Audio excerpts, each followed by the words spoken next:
Hey everybody, Andy Timmons here. Thanks for coming back to Melodic Muse for Guitar World magazine. So let's pick up the second half of the solo on the outro of Ghost of You.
All right, let's pick up the solo from bar 13, the second half of the solo. We're coming out of this. Then we go up to the 15th position. Classic blues rock. We slide it with the pinky all the way to the 22nd fret and come down like a G minor 32nd run.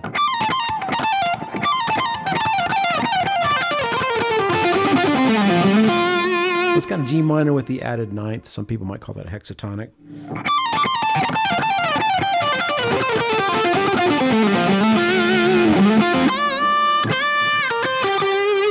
Now we're on the F there.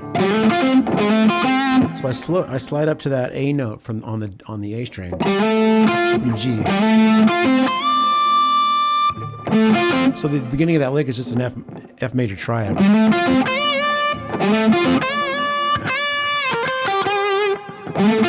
And then we're back to the G minor pentatonic. And carefully placed little pinch harmonic there. Right? So you get that. If you're not familiar, it's just kind of getting...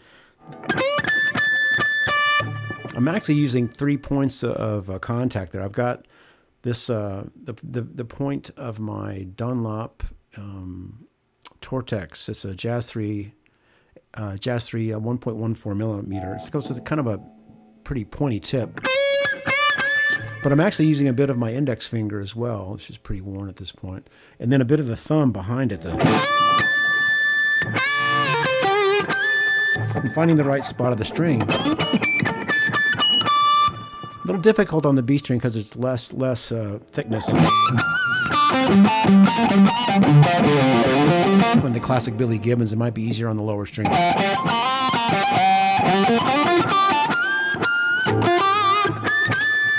But with some trial and error and kind of mapping out.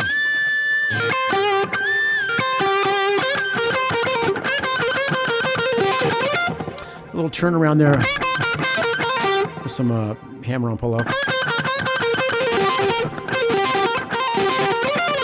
This gets into a repetitive lick, which again it's a repetitive lick, but the harmony underneath it kind of carries out getting the shift to happen. But it's just a basic.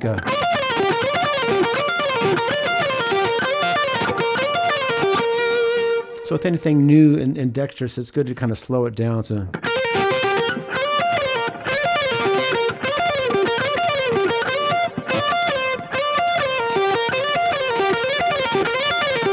I gotta find the rhythm of it.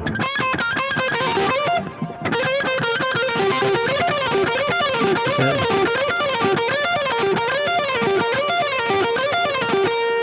Okay, after that repeats several times. It's that F major again.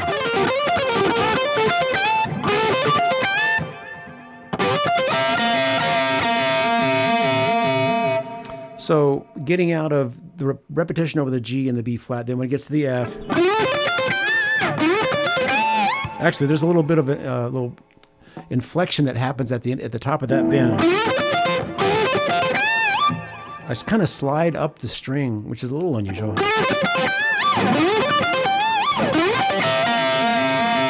It's just kind of adds to the energy of the moment with the. And there's a little harmonic content happening on that top bend from that.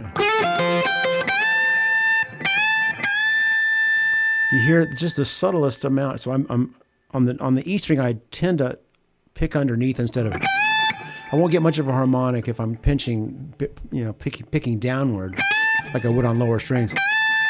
But I'm getting a bit of the harmonic, picking underneath, kind of scraping it. And I think the thumb is getting it a little bit too.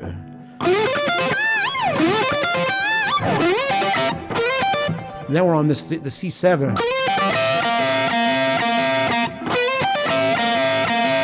So now I'm doing a little double stop where I've got the B flat note on the 18th fret up top, okay, and then underneath it I've got the E note, but I'm actually bending up slightly on the E.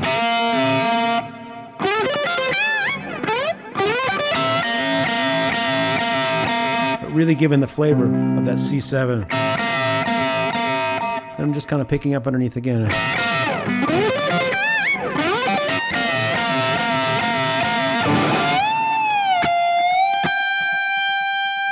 And there's a wide bend for the first time here. So I'm bending from the F note on the B string up to an A.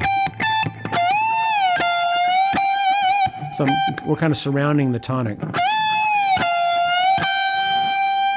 But so bending up that major third, and then releasing it to the F.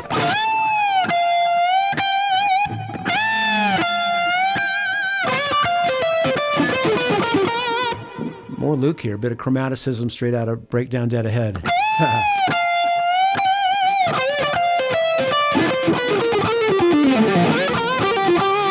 Okay, so kind of down the Dorian.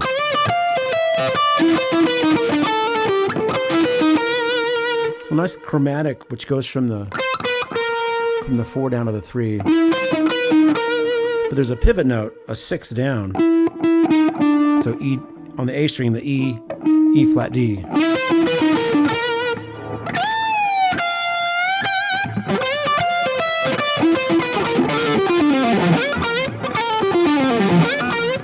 Just kind of falling down that G minor again.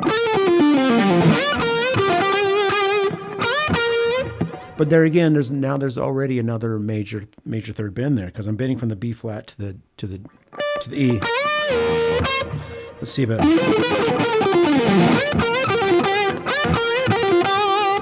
And this is from the B flat up to that E, and then kind of what we'll call in the crack of B flat to B. Definitely not B natural. Just slightly sharper than that B flat.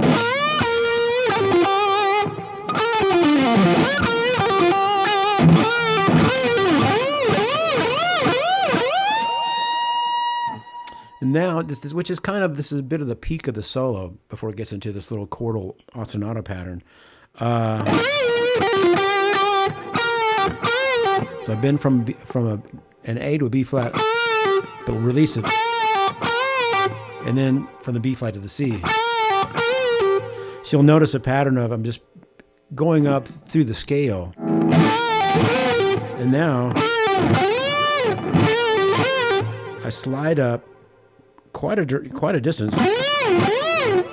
Now we're gonna slide up to a fretted note. The first note is gonna be the note C on the B string. But we don't stop there. We bend an additional whole step.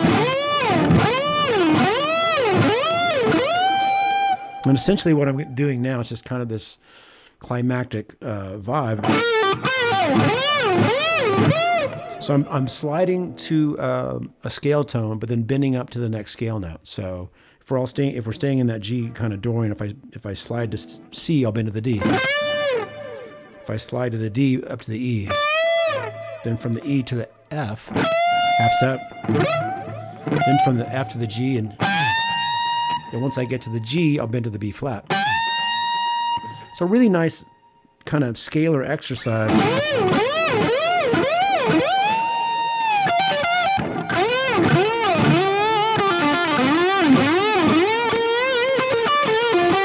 emotive thing to be able to slide in, especially at this kind of emotional peak of the solo.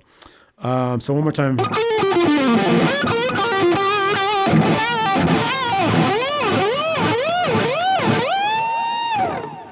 We slide off of that. Now we get into, this kind of reminds me of kind of a Deep Purple.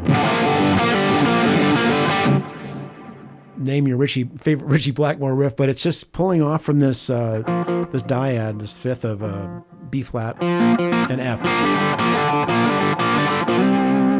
Okay, so that repeats over each bass note.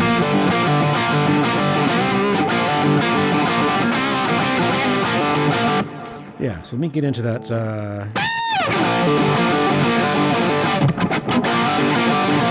Just kind of making sure I'm getting the articulation correct. So I'm picking up underneath that first B flat F. And so what you're hearing is that I'm pulling off to the open D and G, but then refretting the same notes on the A and the D string.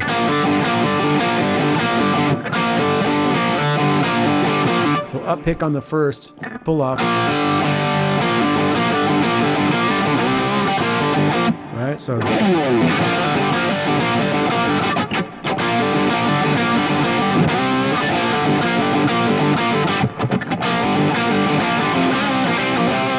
then there's a little turnaround. And occasionally in between the phrases, there's a bit of space, but it's hard for me to leave space. So then I just did some rhythmic punctuation with the strings muted. That second time through, I think I go up the octave, kind of emulating what a slide would do. You can give it a little bit more slide action if you get your trim on.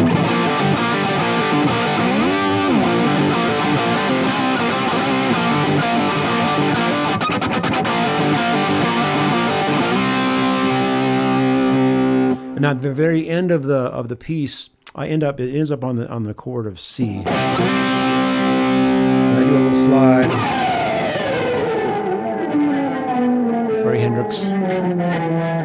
I slowly lower the volume while I just get to that C note. I think on my earlier playthrough it wasn't quite as pronounced as I like it to be. But that's the idea. I'm just going down on those bottom two. The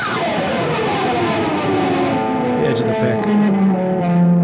The slower you go and the more lower you go with the volume, you start to hear the actual pitch. I'm trying to get down to that C. But you'll realize you need to be right on the tip, the very front of that fret. There it is. So there you go.